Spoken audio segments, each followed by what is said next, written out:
Assalamualaikum warahmatullahi wabarakatuh. Selamat pagi anak-anak, bagaimana kabarnya hari ini?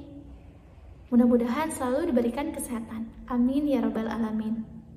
Tidak terasa ya, pertemuan hari ini adalah pertemuan terakhir di semester 2. Mudah-mudahan hari ini bisa lebih semangat dari pertemuan-pertemuan sebelumnya. Baiklah, seperti biasa sebelum memulai pembelajaran, alangkah lebih baiknya kita berdoa terlebih dahulu. Berdoa dimulai.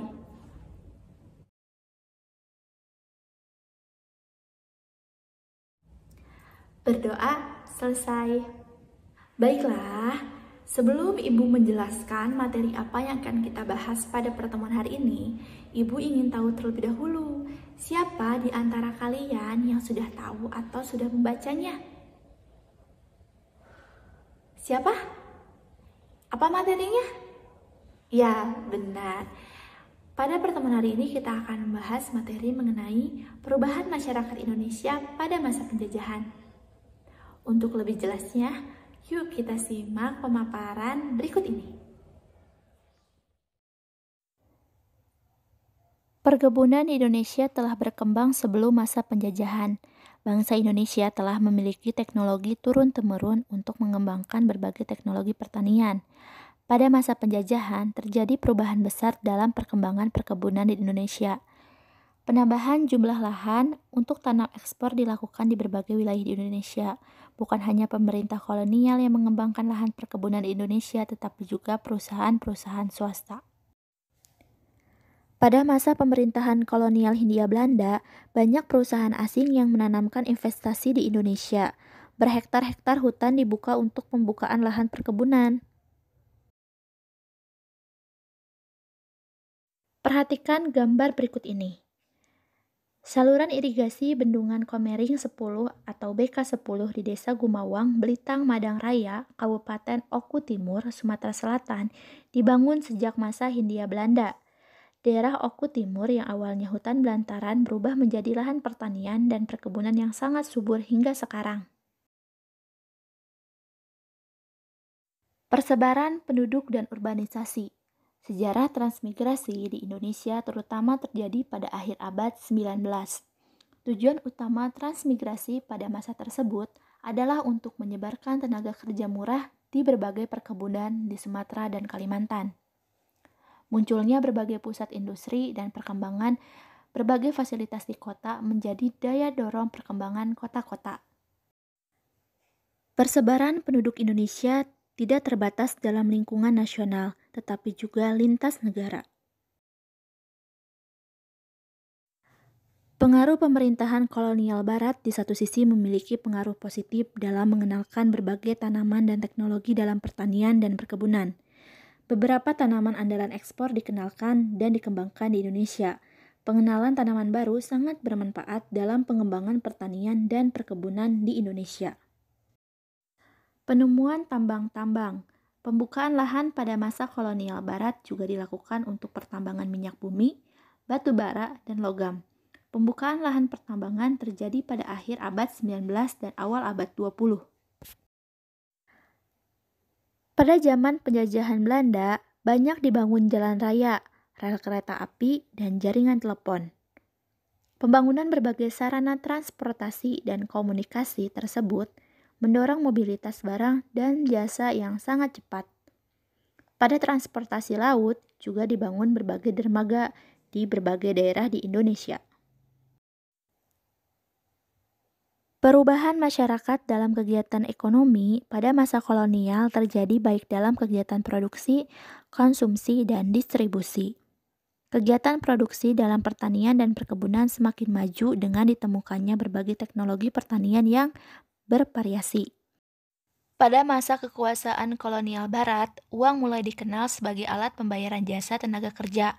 Keberadaan uang sebagai barang baru dalam kehidupan masyarakat menjadi daya tarik tersendiri. Pada masa kolonial Barat, terdapat dua pendidikan yang dikembangkan pada masa pemerintahannya. Pertama adalah pendidikan yang dikembangkan oleh pemerintahan Belanda, dan yang kedua adalah pendidikan yang dikembangkan oleh masyarakat. Pada masa kolonial Barat, terjadi diskriminasi pendidikan di Indonesia. Sekolah dibedakan menjadi dua golongan, yakni sekolah untuk bangsa Eropa dan sekolah untuk penduduk pribumi. Perubahan dalam sistem politik juga terjadi dengan dikenalnya sistem pemerintahan baru. Pada masa kerajaan dikenal raja dan bupati, sementara itu pada masa pemerintahan kolonial Barat dikenal gubernur jenderal, residen, bupati, dan seterusnya. Berbagai perubahan budaya pada masa penjajahan Belanda adalah dalam seni bangunan, tarian, cara berpakaian, bahasa, dan teknologi. Perubahan masyarakat pada masa penjajahan Jepang. Perubahan dalam aspek geografi. Kesengsaraan pada masa kependudukan Jepang menyebabkan besarnya angka kematian pada masa kependudukan Jepang. Migrasi terjadi terutama untuk mendukung perang Jepang menghadapi sekutu. Banyak rakyat Indonesia yang ikut dalam Romusa ataupun membantu pasukan Jepang di beberapa negara Asia Tenggara untuk membantu perang Jepang. Sebagian dari mereka tidak kembali atau tidak diketahui nasibnya. Perubahan dalam aspek pendidikan. Pada masa kependudukan Jepang, kegiatan pendidikan dan pengajaran menurun. Sebagai contoh, gedung sekolah dasar menurun dari 21.500 menjadi 13.500 buah. Gedung sekolah lanjutan menurun dari 850 menjadi 20 buah. Kegiatan perguruan tinggi macet. Sementara itu, pengenalan budaya Jepang dilakukan di berbagai sekolah di Indonesia. Selanjutnya, perubahan dalam aspek ekonomi. Sistem ekonomi perang Jepang membawa kemunduran dalam bidang perekonomian di Indonesia. Putusnya hubungan dengan perdagangan dunia mempersempit kegiatan perekonomian di Indonesia. Perkebunan tanaman ekspor diganti menjadi lahan pertanian untuk kebutuhan sehari-hari.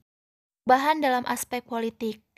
Dengan kebijakan yang kaku dan keras, secara politik organisasi pergerakan yang pernah ada sulit mengembangkan aktivitasnya.